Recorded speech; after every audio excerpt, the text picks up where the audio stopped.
Hey everybody, I was hoping you guys could learn something from a problem that I've had several years running, and I really don't know a good solution, but as you may know if you watch the channel, this was one of my favorite tanks as far as the fish in it. They were irreplaceable in the sense that Lawrence Kent brought them back from Africa on a collecting trip. And he still has a colony of them, luckily, but they were the Malungu village collection site of the Hoplochromis, and just a beautiful rainbow-colored fish from Lake Victoria. Now, what killed them is something that has happened, it's happened several years in a row at different times, and I feel like I have to warn folks about this because it clearly happened again here. And also, I don't want to hide when there are problems in the fish room. But I think what happened is I did a water change, a large water change, and there was actual ammonia in the water from the city because immediately this tank started collecting really thick amounts of algae. And I had two fish in here that were finally mouth brooding again, and it had been some time. Now, I did manage to save a few, and they're in this other tank that I literally set up spur of the moment. You can see the babies are they're still around, and so are the very large Synodontis, the mustard catfish from Africa as well. But now I'm in the process of taking this tank, which I thought I was getting ready to completely drain out and redo. You can see the poor little fish over there. And I need to commission this and essentially cycle it up quickly. So that the fish can be in here now while I wait for the other tank to stabilize, and then I can restock it. But what happened is something that has happened in years past as well, and that is the city flushes lines and switches from one source, like the mountain water source that we get our water from most of the year, and they end up using the water reservoir and flushing the pipes, and they do that in the spring and in the fall sometimes.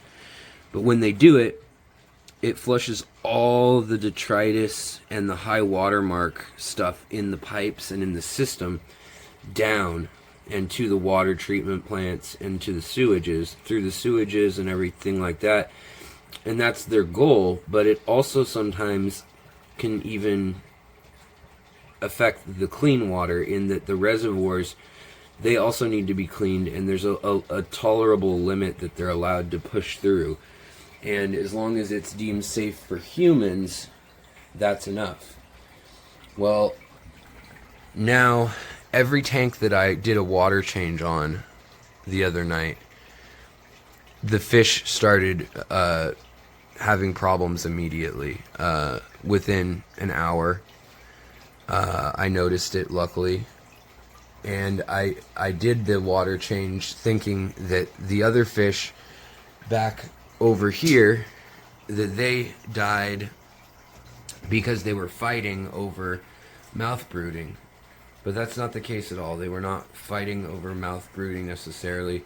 I think it was the ammonia that killed one, and then it was a domino effect. Once one large fish dies, it can take out your whole tank. Even if you've got double filters on it, even if you've got a sponge filter on it, that tank just simply didn't have plants that were helping.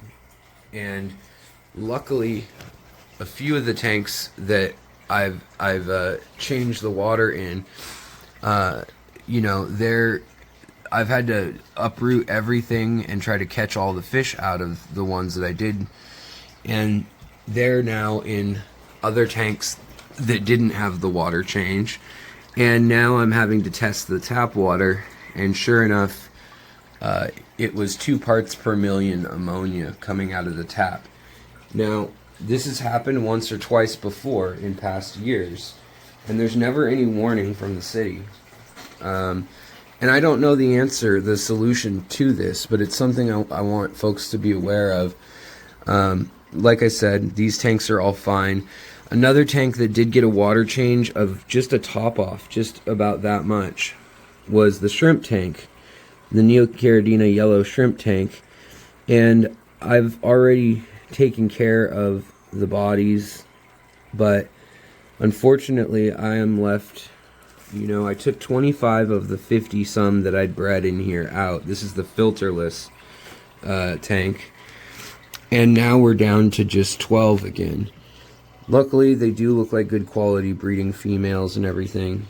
Looks like there's some left that are doing okay, and it's been 24 hours, and I wanted to wait 24 hours before I said anything, just out of caution and waiting to see where the chips would fall, so to speak.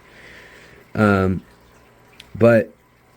the importance of having smaller water changes and backup plans is so important. Another tank, the Scud tank even, is now, it's dead. I mean, look, snails died. That's how bad the water was.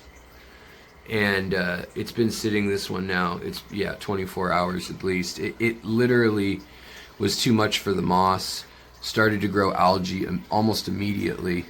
And if you were watching my live stream the other night, just 2 days ago, this spill stream I showed off as a healthy slipstream from a tank, and here it is actually covered in algae, and that's because of the ammonia. Now this tank, luckily I didn't do a big water change out. I only got 1 bucket of water in there, because I usually kind of do 1 bucket into each tank and then end up going to the next tank. That way it's spread out. That way I don't necessarily see all the impact at once if there is an issue. But the fact that your water supply can change is something that people really need to know about. And you can request, info from the city or your municipality if you are on city water. But really, anything short of doing 10% water changes and having a lot of plants. Now this tank has so many plants that the ammonia may just cause a little algae bloom, and it's just the plants are going to eat it immediately. So the fish seem okay, even the Rhamnocentris, which are a very, very delicate fish with ammonia.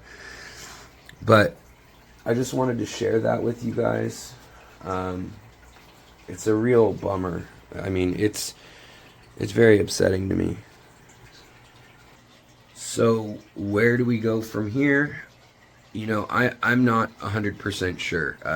I'm going to clearly have to reboot this tank over here, the big tall one.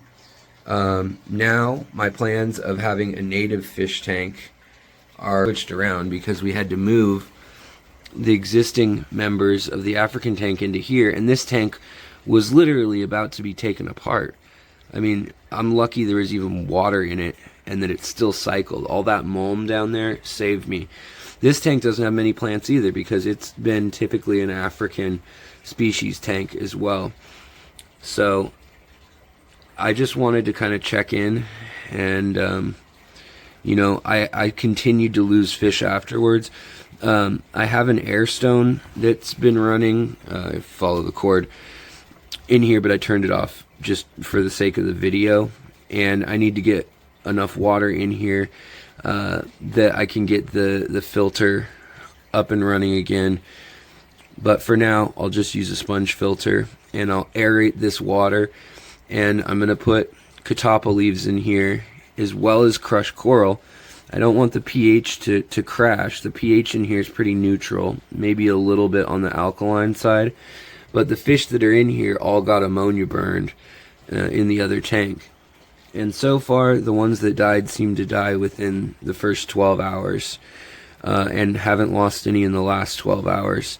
So I thought I'd make this little update, but I also just wanted to say, you know, don't let setbacks like this discourage you from the hobby, but be aware of them. They really can, you know, emotionally drain you and make you want to give up.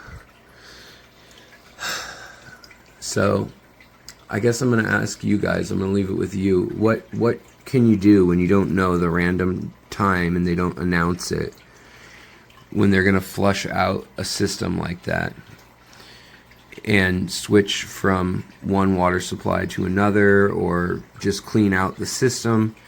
I mean, it's so staggering to see how the tanks look that are all balanced and doing well versus the destruction that was wreaked in this tank over here, compared to, for instance, this tank. I was in the process of filling back up after I took the water out, and with the shrimp in here, the blue malawas in here, I don't want to add water back in yet. So I'm just running real lean for now, and I'm just gonna leave it even lower than normal. And also I did move a couple of the smallest fish from the other tank into here too.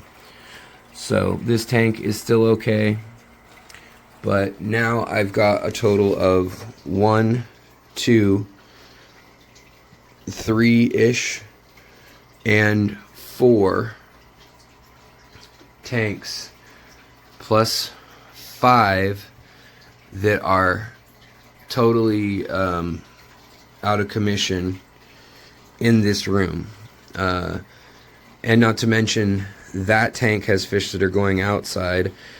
Tanks on the ground and the buckets, those are going outside as soon as it heats up. That's the other thing, is I've been waiting and waiting and waiting for the day to put the fish out this year. It's frozen outside right now as we speak. There's ice on stuff. So I'm also very delayed from my normal spring tubbing as well. And I was hoping to give these guys their own home. So once everything clears, I'll probably move them down the line and try to move them over into here once this tank is showing that it's cycled healthy again. So that's what I have to report. The fish room sure doesn't look good right now, and it's also a mess from the triage and from, you know, everything going on. But I just wanted to update you guys.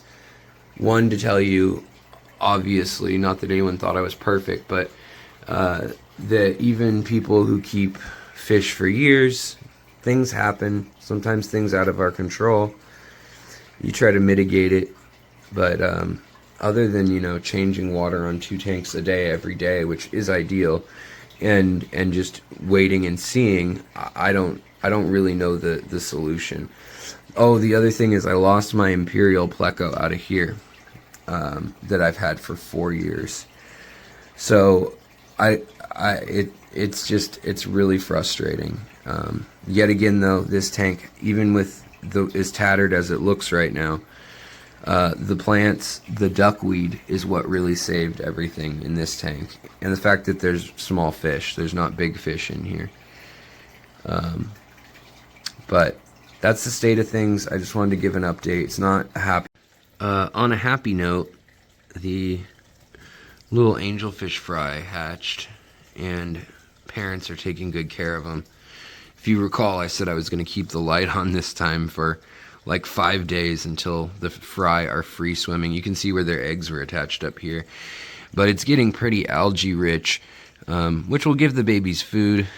It'll be a bit of a headache to clean up. But now I'm also wondering, when I told you guys this algae just appeared, I'm wondering if they were starting to flush the system already. Because, I mean, you can see how many plants are in this freaking tank. And the fact that there's excess nutrients is mind-boggling. Normally, I don't even have to clean the glass whatsoever. But that's the state of things. Hopefully these little guys make it this round. All right, guys. Well, I'll talk to you later. Bye.